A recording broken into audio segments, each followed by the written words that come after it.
Hello বন্ধুরা, welcome to my channel. আমি Mona Lisa আর আপনারা দেখছেন মোনালিসা লাইফস্টাইল। মোনালিসা লাইফস্টাইলের একটা নতুন ভিডিওতে আপনাদেরকে স্বাগত জানাই। আশা করি আপনারা সবাই ভালো আছেন, আমরাও ভালো আছি। তো বন্ধুরা, আগের দিনের ব্লগে আপনারা দেখেছেন যে আমি দীঘার ওল্ড দীঘা দেখিয়েছি, প্লাস দীঘার মোহনা সব আপনাদের ঘুরিয়ে দেখিয়েছি। এবার অলরেডি আমাদের দীঘা থেকে বেরোনোর পালা। আমরা দীঘা থেকে চেক আউট করে হোটেল থেকে বেরিয়ে গেলাম।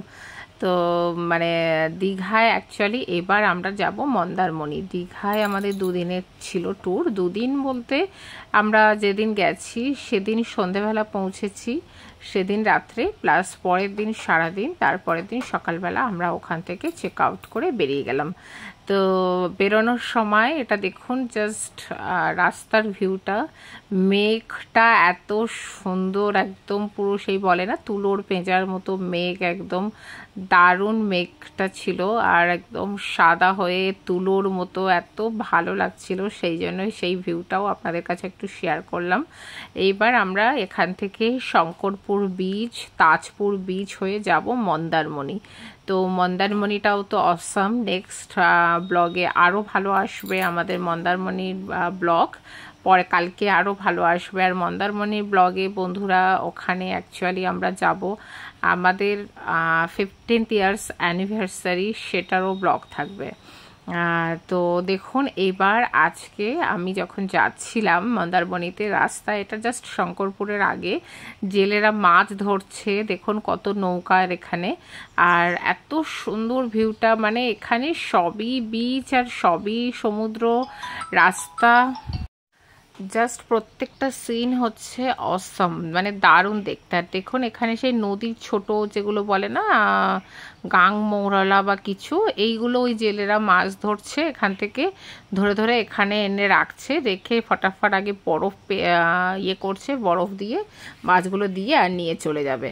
তো বুঝতেই পাচ্ছেন, মানে চারিদিকে শুধু মাছ ধরা, কাঁকড়া ধরা, তারপরে ভিউগুলো এত সুন্দর, আর চারিদিকে শুধু সমুদ্র আর সমুদ্র আর নদী আর নদী, মানে জাস্ট এর মতো ভিউ মনে হয় না কোথাও আছে। মানে যারা সমুদ্র ভালোবাসে বা নদী ভালোবাসে তাদের জন্য এখানে চারিদিকটা এরকম সুন্দর। এবার দেখুন আমরা যাচ্ছিলাম, যেতে যেতে রাস্তাতেই জাস্ট এটা ক্রস করেই এবার আমরা শঙ্করপুরের ওখানে পৌঁছে গেলাম। শঙ্করপুরের বিচটা কি বলবো, তবে এখানে চান করা যায় না এই বিচে, হ্যাঁ না, শঙ্করপুরের বিচে কিন্তু চান করতে পারবেন না।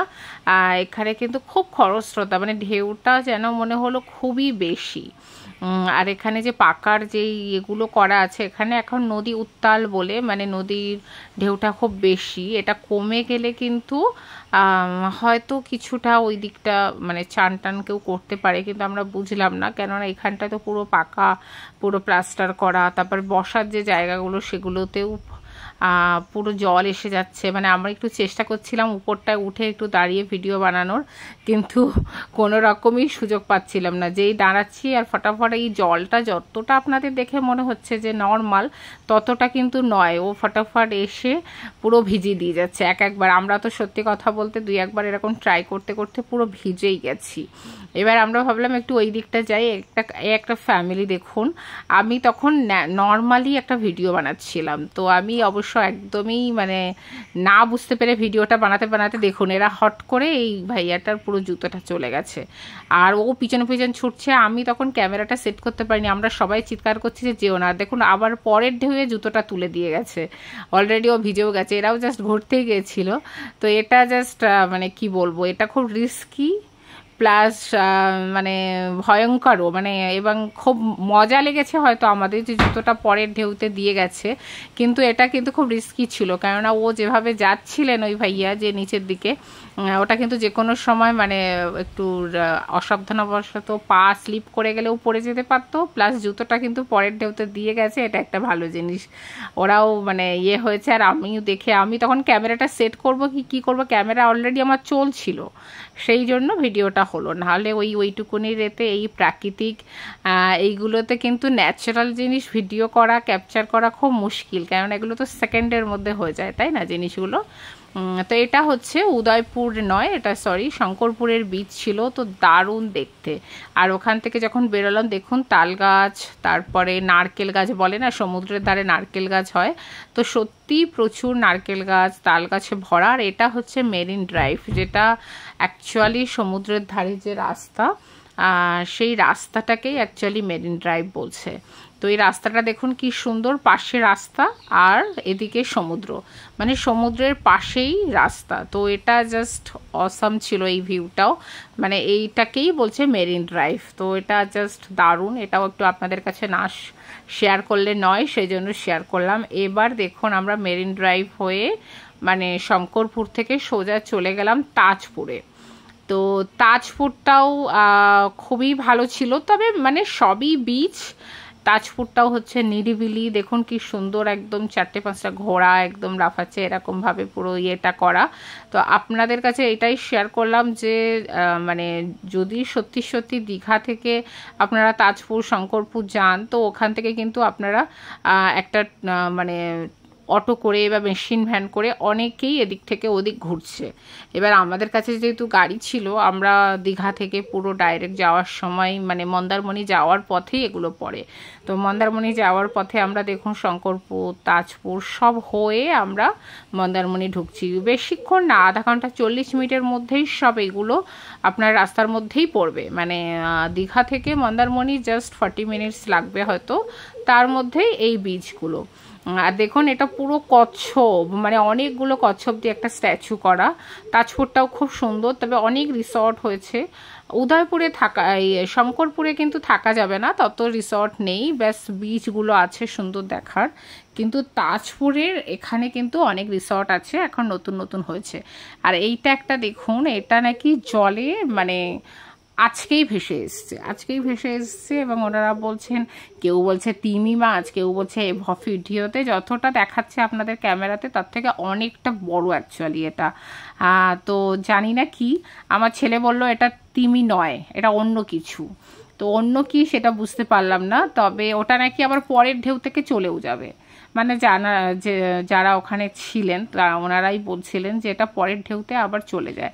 আর দেখুন আমরা একটা জিনিস দেখানোর চেষ্টা করছিলাম যে যখনই পা দিচ্ছি সেইখানটায় না জায়গাটা পুরো জায়গাটা কাঁপছে, থল করছে। পুরোটার তো অ্যাকচুয়ালি নিচে জল, তো বালির উপরে যেই পা দিচ্ছি পরের জায়গাটা পুরো কাঁপছে। আর এখানে কাঁকড়া দেখানোর চেষ্টা করছিলাম, কাঁকড়াগুলো লাফি যাচ্ছিল, কিন্তু ক্যামেরাটায় অতটা ক্যাপচার করতে পারছিলাম না আমি। তো যাই হোক, পুরো পাগুলো যেন ডেবে যাচ্ছিল। এটা হচ্ছে তাজপুরের বিচ, জাস্ট দারুণ। তবে এখানেও চান করতে পারবে, এখানে অতটা ডিপ নয়, গেহেরা নয়, তবে এখানে যারা ঘুরতে যাচ্ছে তারাই অ্যাকচুয়ালি ঘুরতে যাচ্ছে। খুব একটা লোকে গিয়ে কম থাকে বলে হয়তো চান করার লোকের কম, কিন্তু যদি কেউ নিরিবিলি শান্তিতে কেউ যদি 2-1 দিন ছুটি কাটাতে চায় তাজপুরে যেতে পারে, কেননা তাজপুরের অনেক রিসর্ট আছে, অনেক হোটেল আছে, সেখানে গিয়ে আপনারা মানে থাকতে পারেন নিরিবিলিতে এবং এখানে স্নান করতে পারেন। তো আমরা একটু এমনি ভিডিও করছিলাম, তারপরে ওখান থেকে দেখুন ওই যে আম মাখা খেলাম, এটা বেশ একটা টকঝাল মিষ্টি আম ছিল, তো সেই আম মাখাটা খেলাম, খেয়ে এবার আমরা যাব, রওনা দিচ্ছি একদম মন্দারমণির উদ্দেশ্যে। মোটামুটি মানে ব্যাস আমরা দীঘা থেকে বেরিয়েছি 9:30, সেখান থেকে ব্যাস আমরা 11:30-12টার মধ্যে মন্দারমণি পৌঁছে গেছি, কেননা মাঝখানে শঙ্করপুর আর তাজপুর এই আমরা বিচগুলো ব্যাস আমরা মানে দেখে মন্দারমণি পৌঁছে গেলাম। তো বন্ধুরা, মন্দারমণির আমাদের এটা রিসর্ট ছিল, জাস্ট দারুণ রিসর্টটা ছিল, দ্য পেলিকান রিসর্ট বলে, খুবই সুন্দর, আমাদের আগে থেকে বুক করা ছিল। তো পরের ভিডিওতে পেলিকান রিসর্ট থেকে শুরু করে সুইমিং পুল, আমাদের অ্যানিভার্সারি সেলিব্রেশন সবই আপনাদের কাছে শেয়ার করব, এবং আশা করি আজকে আপনাদের ভিডিওটা ভালো লেগেছে। আর যদি ভালো লেগে থাকে অবশ্যই একটা লাইক করে দেবেন আর কমেন্ট করে জানাবেন কেমন লাগলো। আর যারা আমার চ্যানেলে নতুন অবশ্যই একটা সাবস্ক্রাইব আর ফলো করে দেবেন। আর দেখুন যাওয়ার সঙ্গে সঙ্গে আমাদের একটা ওয়েলকাম ড্রিঙ্কসও দিয়েছিল, জাস্ট স্প্রাইট। তো যাই হোক, সেগুলো আমরা নিচ্ছিলাম। তো চলুন আজকের মতো টাটা, বাই বাই।